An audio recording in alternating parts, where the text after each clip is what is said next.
Hello parents, good morning. हम सब parents को यही लगता है ना कि हाई बीपी की जो प्रॉब्लम है वो अंकल और आंटीज को होती है। 40 अबव 50 अबव इन एल्डर्स में बहुत कॉमन है। बच्चों को कैसे होगा, राइट? लेकिन 2024 के पीडियाट्रिक डेटा कुछ और ही कहते हैं। अर्बन एरिया के 20% टोडलर्स में एलिवेटेड ब्लड प्रेशर ट्रेंड्स मिल रहे हैं और सबका एक कॉमन ट्रिगर है, salt loaded processed snacks. Curious part ये है कि सोडियम इनटेक टोडलर्स के लिए शुगर से भी ज़्यादा साइलेंट थ्रेट बनता जा रहा है, क्योंकि शुगर के लिए फिर भी पेरेंट्स कंसर्न है, जीरो शुगर ट्रेंड फॉलो कर रहे हैं या फिर उन्होंने दूसरे ऑल्टरनेटिव्स को एक्सेप्ट कर लिया है, बट सॉल्ट के लिए क्या। और सोडियम स्वीट भी नहीं है, इसलिए इनविजिबल भी हो जाता है। जैसे शुगर के हिडन नेम्स होते हैं, for example maltose, fructose, corn syrup, वैसे ही सोडियम के भी अलग अलग नाम होते हैं जो लेबल में छिपे होते हैं। फॉर एग्जाम्पल सोडियम बाइकार्बोनेट, ये हमारा डाइजेस्टिव सोल्ट होता है। Sodium benzoate as a preservative use होता है।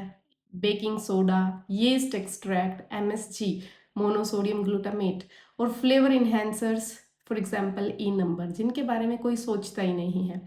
पैकेजिंग पे लो फैट लिखा हो, होल व्हीट लिखा हो, बेक्ड लिखा हो, तो हम पेरेंट्स रिलीफ हो जाते हैं कि पर सेफ होगा। पर हमने सोडियम तो चेक ही नहीं किया। सिर्फ टेस्ट के लिए नहीं डला, उसमें स्टेबिलिटी के लिए भी डला है, तो सोडियम भी तो चेक करना था ना। एक टोडलर साइज सर्विंग, अगर हम हेल्दी स्नैक्स की भी बात करें, जिनमें जो सिर्फ बच्चों के लिए डिज़ाइन किया गया है, उनमें भी सोडियम का जो कंटेंट होता है वो अडल्ट कंटेंट के, जो अडल्ट की कैपेसिटीज होती है उसके 1/3 होता है। तो सोचिए कि हम बच्चों को कितना ज़्यादा सोडियम पूरे दिन में खिला रहे हैं। अगर सेम स्नैक बच्चा दिन में एक बार दो बार भी खा रहा है, प्लस उसकी सोल्ट उसकी बॉडी में घर के खाने से भी जा रही है, और दूसरे सोल्ट हर चीज़ में अवेलेबल है, तो बच्चे की सोडियम कैपेसिटी पूरे दिन की कितनी ज़्यादा है। You need to figure it out. Toddlers का किडनी सिस्टम हम अडल्ट्स के जैसा नहीं है, वो अभी मेच्योरिंग स्टेज में है, और प्रॉब्लम यही है कि अडल्ट की तरह वो एक्सेसिवली सोल्ट को फ्लश आउट नहीं कर पाता।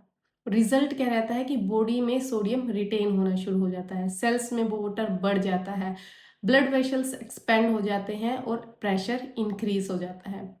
ये प्रेशर हमें आज नहीं दिखता, आज इसके कोई भी सिम्टम्स नहीं दिखते, बट साल भर साल जैसे ही ये प्रोसेस कंटिन्यू रहता है तो जो हमारी आर्टरीज हैं उनमें स्टिफनेस आ जाती है, और ये आर्टरीज बॉडी के हर पार्ट को, ब्रेन को, हार्ट को, हर एक सेल तक, हर एक ऑर्गन तक ब्लड को लेके जाने का, लेके आने का, इन सब का काम वहाँ पर चल रहा होता है। तो अगर इनमें स्टिफनेस आ